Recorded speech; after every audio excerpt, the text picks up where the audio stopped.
Hello, welcome to White Birch Tarot and Astrology.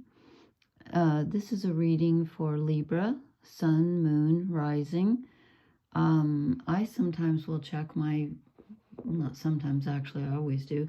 I check my Venus and Mars placement and sometimes even my Mercury. So if you know where your planets are, what signs they're in, if you have any planets in Libra, this might apply to you. In fact, if you have any really strong, like exact aspects in your chart with the outer planets, and you have something in Libra, that actually, believe it or not, will manifest and make sense also. At least it does to me. So, I'm doing this on October 28th, I think. I never know what day it is. What day is this? Am I wrong? No, this is the 27th. Well, actually, it's the 28th on the calendar because it's 3 in the morning. So, yeah, I'm right. It is the 28th. And there's this really neat thing happening in the sky, but I'll have to post about that tomorrow night because I don't think I can do them both. But I wanted to do your reading tonight. And I have changed decks because I have been doing sign-by-sign reading. And for Venus moving through Sagittarius, and it's been there a while. It leaves on November 12th, so we're kind of halfway through. Oh, get rid of that. And the reason it's taking me so long is, number one, I've just been tired for some reason, but number two, the readings have been more challenging than any readings I have ever done. And I thought, well, maybe I have the wrong deck. So I tried a different deck the other night, and that didn't help. And then tonight I grabbed a different deck, and these are the strangest readings I have ever seen. I don't know why exactly. I don't know if it's because Pluto's getting ready to move out of Capricorn. I don't know. I don't know. But I will try to interpret this. But honestly, they're very strange. I'm wondering if the personal and collective energies are getting mixed up or something. Anyway, so for Libra, you have in your sign, you have Black Moon Lilith, which is our dark, wild, feminine part of us that has, that longs to be free and doesn't want to play by the rules. And she's at 12 degrees of Libra. And you also have the south nodes of the moon at 5 degrees Libra. And the south nodes are where old patterns lie. It's what we bring with us in this lifetime, the karmic way that we already know how to act. We're supposed to be kind of moving away from that pattern and moving toward the north node, which is exactly opposite the south node. So the south node, and then again, this is not your birth chart I'm talking about in the sky. And this is not a thing, it's a point, it's a place in the moon's orbit. So the south nodes are in Libra, which means the north nodes, the direction we're supposed to be moving toward, are in Aries. So we should be kind of, as a collective, or all of us, moving from people-pleasing, wanting harmony and balance, which is not a bad thing, of course, but we're kind of moving from that relationship energy toward the north nodes, or we're supposed to be anyway, the north nodes, which is, what do I want? Who am I as an individual? What are my desires? Just me alone, without thinking about how it affects everyone else. So anyway, so you've got the south nodes in your sign, which is kind of challenging. And you also have the north nodes then are opposite the south nodes, so they are in Aries across from you. And you also have the wounded healer Chiron, which is retrograde at 20 degrees of, when I wrote this anyway, it might be, I don't know when it gets to 19, I should have looked, but 19 or 20 degrees of Aries opposite you. You are in good aspect to Venus moving through Sagittarius. So that's good. So it's kind of a challenging time, I think, for Librans. So let's see what we got. Again, these cards, they're contradictory. Okay. And I swear to you that almost every single sign, so you're Libra, you're number 7. This is the 7th reading I've done. And I think like 6 out of 7, I didn't count, but I should have, have gotten the Ten of Cups, which is emotional satisfaction. But I'm not feeling like, it's like all these good cards and then a bad card will pop up in the middle. Or vice versa, you know, we'll have like a good, a bad, a good, a bad. It's just strange. Yours is actually better than most, so be thankful. Anyway, you get the Ten of Cups, which is fulfillment, emotional fulfillment and satisfaction. It's being with loved ones. It's being with family. It's just feeling really in control, calm, and happy on an emotional level. So that's a great way to start. Now, the next card, see, this is what's so confusing. The next card is the Nine of Swords, which is emotional turmoil. I'm sorry, excuse me, mental turmoil. Pardon me, I have terrible allergies again. What else is new? Our weather is just insane here. Up and down, up and down. Okay, Nine of Swords. This is the worry card, keeping you up at night, and you just, you know, I think this poor crow or whoever it is crying. It's just, it's mental anguish, okay? So, and let me show you the next three cards, and I'll tell you what I think this means. Because we get the Six of Wands, which is the victory card, okay? This is where you have a literal victory. You've achieved something that you have wanted to do, and you've received some acclaim for it. People are, you know, giving you kudos and saying, wow, you did it, and you feel good, and people are, you know, applauding you. And then we get the Queen of Pentacles. Oh, and I forgot to say, the top row is general energy, and your life, like work, you know, career, family life, just not family life exactly, but just general energy. The second row is relationships, including romantic or family or just friendships, but relationships if you're not in a romantic relationship or not looking for one. So then we get the Queen of Pentacles, which is being in control of your environment, excuse me, and having what you need. Everyone seems to be getting like either the Ten of Pentacles, the Nine of Pentacles, or the Queen of Pentacles. Like we all have what we need, which is hard to believe, but there it is. So I'm just trying to think what, you know, what in the sky would be causing this. I don't know. Mars is in Cancer, which is an emotional sign. I don't know. But so we have like victory, having everything that you need, having emotional satisfaction. And then right in the middle is this worry card. So what I'm thinking, and I'm just having to channel here because these do not, like, they literally don't make sense, and none of the signs have made sense to me. So I'm trying to just use my intuition. What I'm feeling is that for some reason you're feeling like you're waiting for the other shoe to drop. You're like, this is too good to be true. And I know, because most of the people I know in my life right now, they're not experiencing wonderful lives, okay? This is not a great time. I'm going to say, I shouldn't say not a great time to be alive, but there's so much happening on a world level that I think it affects us as, you know, as individuals. It can't not. And yet I keep getting these astoundingly great readings, and then there's the fly in the ointment. It's like, okay, it's really good, then something bad pops up. So are you worrying about things going wrong? Are you worried about the future? That's possible. But it looks like on a physical level, you're well taken care of. And on something that you've achieved on an action level, something you've done and created and accomplished is good. But you're worried about, are you worried about losing it? I don't know. I really, when we get to the shadow cards, hopefully that will clear some of this up, because I pulled 3 shadow cards. Okay, so that's your top row. You've got a lot going for you, but you're worried about perhaps losing it.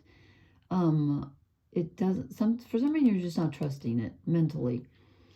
There's something on your mind that's really got you worried about all of this. Okay, we got Cups, Wands, Pentacles. So this is like your emotions, your actions and spirituality, your physical possessions and body and health and all that. And Swords. So we've got all of this, the elements, you know, water, fire, and earth are good, but mentally you're not trusting it. Okay. Then I get the Two of Wands, which is like, it can be focusing on something. It can also be like prospecting, like, you know, should I do this or should I do that? It can be kind of a division card, like you have two choices in front of you and you're not sure which one. This one looks more like he's just sort of contemplating where he wants to go next with his, where does he want to put his energy? One wand is upright, one is lying on the ground. You know, does he want to pick up the one that he's dropped? He's not sure. Okay, then interestingly, the next card is the Three of Wands. So we have the Two and the Three of Wands. So this is definitely about where you want to put your energy, and you're thinking of movement. You're either, and again, this is your relationship row. Oh, there's more dust. So you're thinking about in your relationships, and again, if you're not in a romantic relationship or not looking for one, this can be family or friends, you're kind of prospecting. You're like, okay, wait a minute. I'm not exactly, I'm okay. I've got 3, which is a beginning. But I feel like I want to make a choice. I'm looking for something new. I'm looking at the future. I'm looking at what lies ahead. I just wonder if there's a, you know, should I follow this path or should I not? There's some restlessness here. And then the only major arcana that you get is the Strength card, which is great. This is generally Leo the Lion, but they've chosen a badger. I've heard badgers can be quite dangerous. And we have a snake, but he's got the snake, so he's okay. So strange. We got snails and bunnies and squirrels and I don't know what kind of bird that is. But anyway, so you've got strength on your side. You feel some strength. But again, well, and I'll show you why. I'm not sure that you trust it. You do have it though, whether you know it or not. You're in a strong position. And in a relationship, this could be, you know, you having the upper hand or you holding your own if someone's trying to tell you what to do and you're, I don't see that, but you're feeling strong, like you feel like you can go where you want to go and you have possibilities in front of you. And then we end the relationship row with the Seven of Wands, which is the dreaming card. Imagining what you want. So that coupled with the Two and Three of Wands really gives me the feeling that you are not necessarily wanting to stay where you're at, but you're wanting something different and something more. Even though it shows you being completely emotionally content here and in charge of your world, in the relationship area, you're still dreaming. You're not sure what you want, and you're not, you know, you're not sure if you can have what you want because the Seven of Cups, it can be illusion.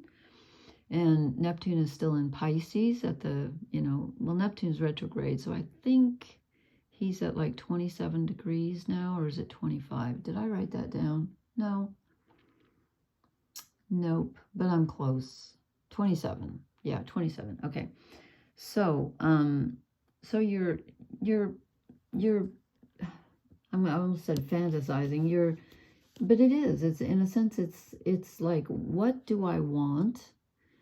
And you're just. I'm getting the feeling that you're not sure what you want or don't want, and yet there's a feeling there. You're in a position of strength. You're in a position where you get to choose.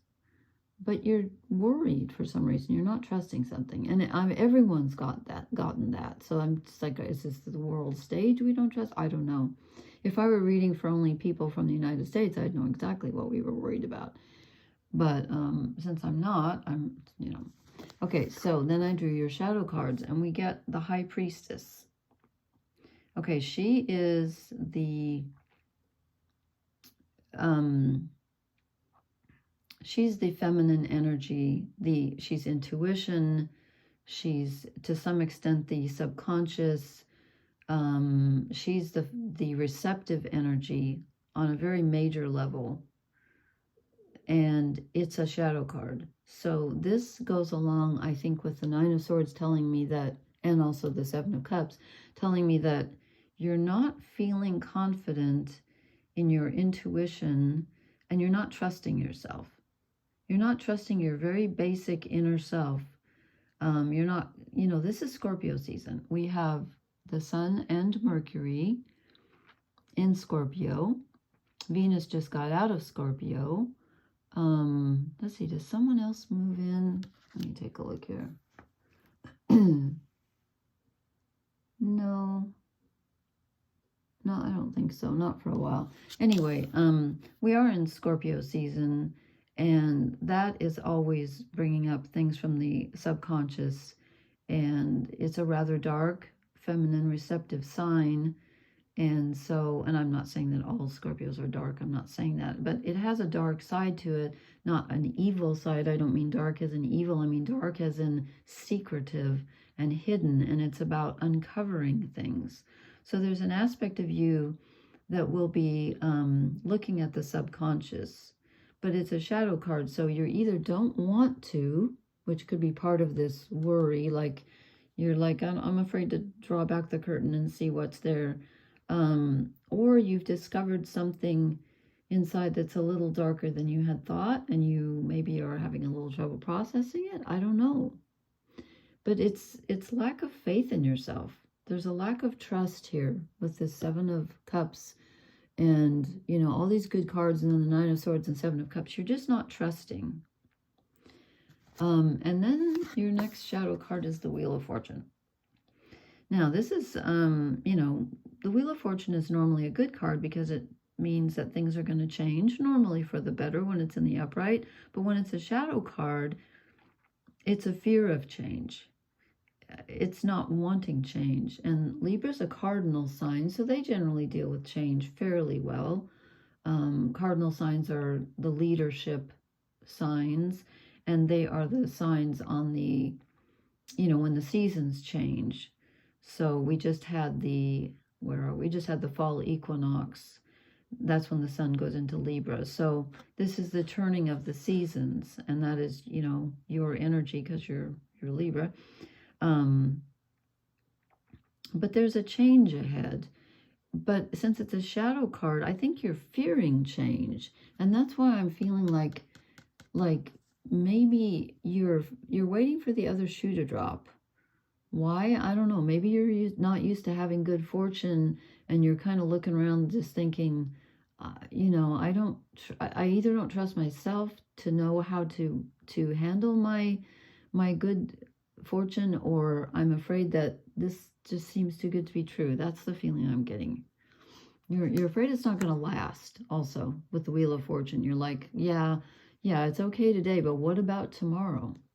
Okay, then your last shadow card is Strength. So whenever I get Strength as a non-shadow card and a shadow card, I find that very interesting. And of course, Strength was in your relationship row. So you're feeling strong in a relationship. But again, you don't trust it. You're not trusting yourself. You're not trusting your own strength to get through this. It could be a family relationship. Again, it could be romantic. Whatever it is, it's challenging right now, I think, because you're needing strength to get through it. And you're kind of looking for alternate solutions, or how do I get through this relationship? And, trying to imagine maybe a solution or whatever. And then with Strength as a shadow card, you're just saying, I'm not sure I've got the strength to do this, whatever it is in front of me. Okay. Okay, I'm going to draw some oracle cards. This one wants to pop right out. Wow, okay. I wasn't expecting this, but I haven't been expecting any of these cards, honestly. Not for you. What is not for you? Now I'm going to have to clarify the clarifier. What is not for you? I don't see anything here. What is not for you? Okay, let me pull another one. Okay, Libra. Give me some clarification, please. Please help me with some clarification. This one. Okay, come to the edge. Now this makes sense to me in Scorpio season. You know, Libra and Scorpio are next to each other, and it's the signs that are next to each other that are actually opposites, not the signs that are opposite, because the opposite signs are tied together. They're like mirroring each other, so they have something in common. But each sign is a rejection of the one that came before it. It's kind of like a generation gap, you know, how children rebel against their parents. So Scorpio comes after Libra. So Libra's all about harmony and balance and pleasing people and relationships. Scorpio comes along and upsets the apple cart and says, no, we're not going to keep everything on an even keel. I'm Scorpio. I'm diving down to the depths of the underworld. Try to stop me. Oops, okay. So you are being asked to come to the edge of something. Leave your comfortable, maybe that's why you're feeling a little bit of worry and, you know, just not feeling like why the Strength card is a shadow card too. You're being asked to leave your comfort zone in order to reap the benefits of this time for you. And Librans don't generally like to come to the edge because Libra is the scales and they like to be right smack dab in the middle and have everything balanced. And this is asking you to upset the balance a little bit and come to the edge. Should I draw one more? Because I'm really mystified by that. Not for you. I'm really mystified by that. Can someone clarify? Someone. Well, whatever. Why did Libra get the not for you? Or just tell me anything else that Libra needs to know right now at this time for Venus and Sagittarius. I don't know why I picked that as a starting point, but I just thought I would. Okay. I think the bottom one wants to come out and they're all stuck now. So I'm a terrible shuffler. Okay. Which is why I always draw the cards ahead of time, because I don't want you to have to sit here for an hour. Okay, new life. Wow, okay. So we have what looks like a very, you know, kind of a solid reading on top. And then in the relationship row, we have so much speculation about where do I want to go next, the dreaming, what do I want, and then something is not for you. You're asked to move out of your comfort zone and come to the edge, leave the middle where you're comfortable, and start something new. And I don't see any aces here, so I don't see anything new, except, as I said, with the 2 and 3 of Wands, there's certainly a desire, a restlessness, and a desire for something different. So there's going to be a spark. I'm thinking this is going to be perhaps later on when we get further into Scorpio season in November. The sun's already in Scorpio, but I'm thinking that you're going to get a new outlook, because something in your relationships especially is just not quite satisfying, and it's taking so much strength for you, and you're looking for an alternative, or not necessarily an alternative. Well, you could be with the 2 of Wands. You're looking for an alternative, but you're also looking for a way to cope with what you've got in front of you. And I don't see anything about leaving except for the not for you. And again, I'm not quite sure what isn't for you. You're going to have to tell me. And when we have the Wheel of Fortune as a shadow card, things change. Okay. And Librans, you know, semi-comfortable with change, I would say. Okay. So that is what I have for you. And these cards have just been wacky the last, this sign by sign that I'm doing. But they've been very strange. So please leave me a comment. Let me know if this resonates with you or not. I would love to know. And please hit the like, share, and subscribe buttons. And I will talk to you later. Thank you for listening and watching. Blessings. Good night.